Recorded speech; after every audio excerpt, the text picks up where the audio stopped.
And not content with accusing the royal family of unconscious bias and branding the Commonwealth the Empire 2.0 in the first half of their Netflix hate campaign, Harry and Meghan have unleashed a new trailer suggesting the remaining 3 episodes, which drop on Thursday, will be stuffed with even more incendiary claims. See this institutional gaslighting. I wasn't being thrown to the wolves, I was being fed to the wolves. They were actively recruiting people to disseminate disinformation. They were happy to lie to protect my brother. They were never willing to tell the truth to protect us. Prince Harry and Meghan Markle. The rogue royals. They just wanted to be free. They wanted to be free to love and be happy. I applauded that. In order for us to be able to move to the next chapter, you got to finish the first chapter. It gave us a chance to create that home that we had always wanted. I've always felt as though this was a fight worth fighting for.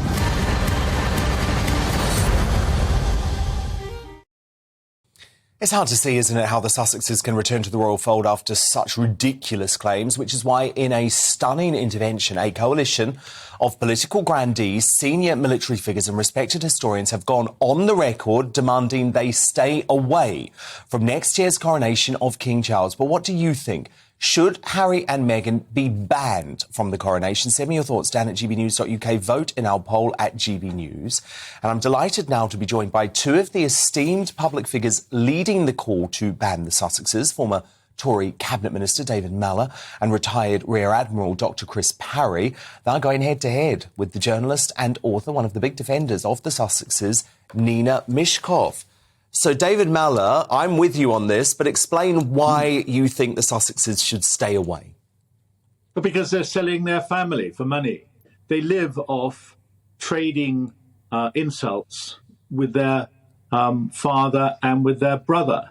And if there isn't a viable reason, valid reason for doing it, well, then they just invent one. A lot of this stuff about, how they have been in danger, how they needed to leave because they weren't getting proper security. All the stuff about how somehow there was a conspiracy by the press, the royal family, and all of the advisors at the palace to do them down. This is fantasy, but it's lucrative fantasy. They were going on about how all they wanted to do was be happy. They want to be happy making money out of selling their family down the river. I don't consider that to be a valid reason for indulging them any further. And the disappointing thing is, Dan, I don't see we've become a mutual admiration society, though I suppose there's a bit of that. I read your piece today, and what you were saying was that Prince Charles has got to really repudiate them. The danger for Prince Charles is that having had the longest apprenticeship in history, he's now ready to become king. He can become a good king because he's got a lot of opinions that, provided he doesn't talk about what he thinks too loudly and in too political terms, he can be an excellent king. The question is, though, is he going to allow Harry and Meghan to ruin his reign? And the evidence seems to be he doesn't want to slap them down. Well, my view is he better had. Well, I totally agree, and that's what I'm being told. He doesn't want to be aggressive in this battle with Harry and Meghan, and I think while that might be sweet, it's naive, and it could be fatally naive for the monarchy, and that's why this is so important. Dr Chris Parry, let me bring you in here. You agree with David Mallow on this. You've signed the letter too. You don't think Harry and Meghan should be at the coronation. Why? Well, I haven't signed any letter, but I do have a view on this. Excuse me. I just think that they all treated it as just another red carpet event. And it's a continuing sort of confusion in their mind between what is royalty and what is celebrity. At the end of the day, we've got a new king being crowned here, and we don't want the distractions of the embarrassing relatives at the event, upstaging the king and basically going through all the old rehearsed arguments that David Mallow just spoke about. And of course, we can't be assured they won't be recording every conversation and every bit of ceremony as well. I'm afraid they've sold their soul to the media devil, and I'm afraid they have to dance with that devil as well. Nina Mishkov, fascinating there from Dr. Parry. Just another red carpet event for Harry and Meghan. I'm sorry, this is history, Nina. We don't want their distraction. There won't be a distraction unless the public make it so. No, it's ridiculous. When they came for the Platinum Jubilee, they were very, very low key. They were actually cheered as they entered the church. There was nothing. They were not booed. When they came, they were not booed. Outside of St Paul's Cathedral, they were not booed. They were not booed. They were cheered. And when they attended the Queen's funeral and anything to do with that whole week of mourning, they were very low key. There was no distraction. Now the thing is, you say, David Mellor, that they are selling their family for money. That there's absolutely no truth in what they're saying. Now, the first 3 episodes have come out from their Netflix series, and everybody's saying, well, there's nothing in it. And the things that people have picked up on are one point, which was that the royal family mostly marry, or have in the past married for duty rather than love. We said, this is outrageous, this is outrageous. This is absolutely true. Charles married. No, I listened to you. I listened to you. So you could listen to me. I'm sorry. I didn't particularly like listening to you, and you may not like listening to me, but I'm going to have. Okay, then make your final point, and then let David respond. It's the issue, not your irrelevant take on the issue. David Mellor, what makes your take more relevant than mine? You give me. That's very rude of you. Why is my take irrelevant?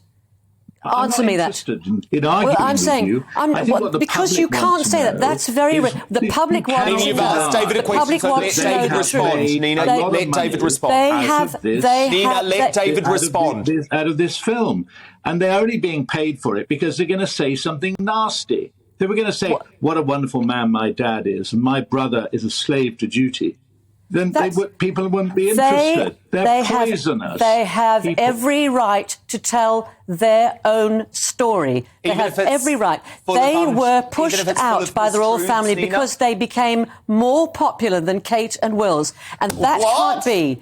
What? Where's the evidence for that? Well, they were. Because in the popularity ratings, it used to be the Queen followed by Harry. And then when Meghan arrived, it was the Queen and Harry and Meghan. Every poll said that. Now, the monarchy needs to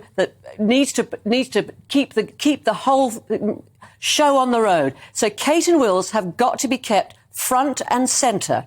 Now that sounds wasn't like a conspiracy happening. Theory to me, Nina. No, that's not. Sounds like a conspiracy theory right. It is not a conspiracy theory. It is sheer logic. So where's your evidence that Buckingham Palace launched a campaign to force out Harry and Meghan? I don't think it was Buckingham Palace. I think it was Kensington Palace. And I think when we watch the next 3 episodes, that might well come out. But forgive me, Dan, but I don't give a flying whatever which palace can be part of this conspiracy. What bothers me is this. The king is going to be crowned. Mm-hmm. He is a man of real principle.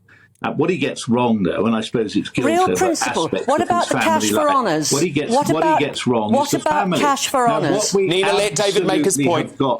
What we absolutely have got to do is to try to ensure that he has a decent opportunity to be a good king, as long as this ghastly distraction of Harry and Meghan continues. What I find extraordinary, they don't like the courtiers, they don't like the press, they don't like their relatives. Why don't just go to California and stay there? And why do they have to constantly think we are interested in their whines and their moans? Because we're not. This hysterical vilification of this couple has been extraordinary to watch over the last few years. It's absolutely ridiculous. The thing is, Charles is going to be crowned on May the 8th next year. He can ask whoever he wants. Harry is his son. Now, if he wants Harry Chris there... Parry to respond to that. What about that point, Dr. Parry, the fact that actually, even if folk like you and I think Harry could be a distraction, he is the son of the king. Is it not important that he's there for that reason alone? Well, I've been to lots of events, mainly marriages, where the sons and daughters of previous marriages don't go for various reasons. I have to Meghan say, has in set all a of this, precedent for that. What I find rather ridiculous about this conversation is that on one hand, you've got people I know in the royal family whose integrity I believe in. On the other, you have people who've proven themselves to be liars. It's as simple as that. They're not liars. 17 lies after the Oprah interview. And by the way, Nina, I just wanted to play you because you said that the couple were never booed. Harry and Meghan were never booed when they were here for the Platinum Jubilee. Have a watch of this.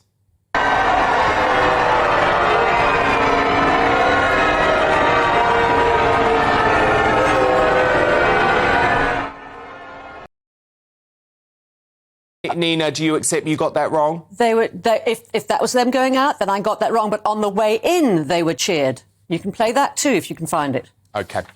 Well, look, fascinating debate. Thank you all. Nina Mishkov, big supporter of Harry and Meghan. We love that. The former Tory Minister David Mallor and the retired Rear Admiral Dr. Chris Parry. Thank you all.